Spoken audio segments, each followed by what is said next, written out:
Quero contar hoje algumas histórias um pouco assim do sobrenatural na vida de São João Bosco. Ele criou as leituras católicas, pequenos livros em que ele escrevia a doutrina da igreja com uma linguagem fácil para que qualquer pessoa, mesmo sem muitos estudos, pudesse ler e entender. Ele tinha uma técnica de ler primeiro para sua mãezinha, que analfabeta, e quando havia uma palavra difícil e ela não entendia, então ele sabia que deveria colocar uma palavra mais fácil para que qualquer pessoa pudesse entender as leituras católicas. E por isso ele foi muito combatido por seitas que existiam naquela época lá em Turim e queriam a morte dele e tramaram várias vezes matá-lo. Quando ele percebeu que havia esses perigos, ele então saía sempre à noite, quando chamavam para atender algum doente, levava 2, 3 rapazes mais fortes para o acompanharem. E também apareceu, sem ninguém chamar, um cachorro cinzento, que depois ele passou a chamá-lo de Grigio, que é cinzento em italiano, e quando havia um chamado à noite, o Grigio, sem ninguém chamar, aparecia. E o Grigio acompanhava São João Bosco no caminho até os doentes. E às vezes eram ciladas e não tinha ninguém doente, mas ele levava os rapazes dele por garantia, e o Grigio muitas vezes foi a companhia dele.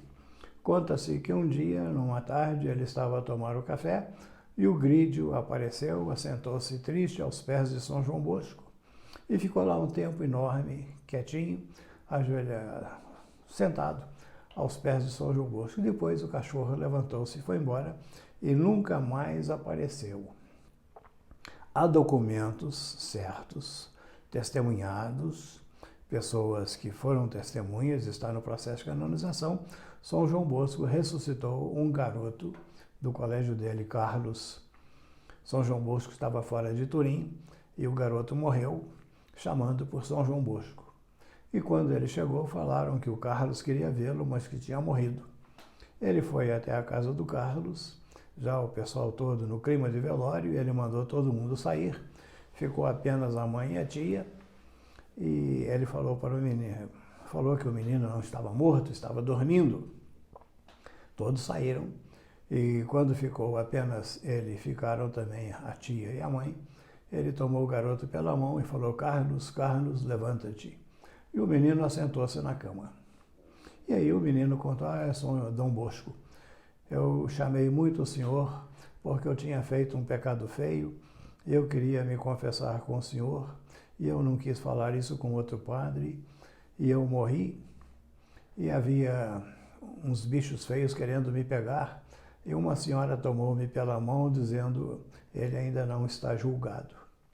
São João Bosco atendeu a confissão dele, a mãe e a tia se retiraram, depois chamou as duas, elas voltaram. O garoto conversou com a mãe e com a tia durante 2 horas. E durante as 2 horas da conversa, o corpo do menino permaneceu frio, gelado. O frio da morte.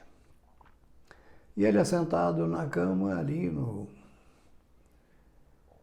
Dom Bosco pergunta para ele: e agora, Carlos? Você quer ir para o céu ou quer ficar com a mamãe? E ele falou assim: quero ir para o céu. Então deita. Ele deitou, fechou os olhos e mergulhou-se no sono da morte. Isso é documentado, não é historinha inventada, há testemunhas e relatos escritos a respeito disso. O sobrenatural tornou-se o corriqueiro na vida de São João Bosco, um homem dedicado ao trabalho, à oração, e fazia entender que a santidade consiste em estar sempre alegre. Bom domingo, louvado seja nosso Senhor Jesus Cristo.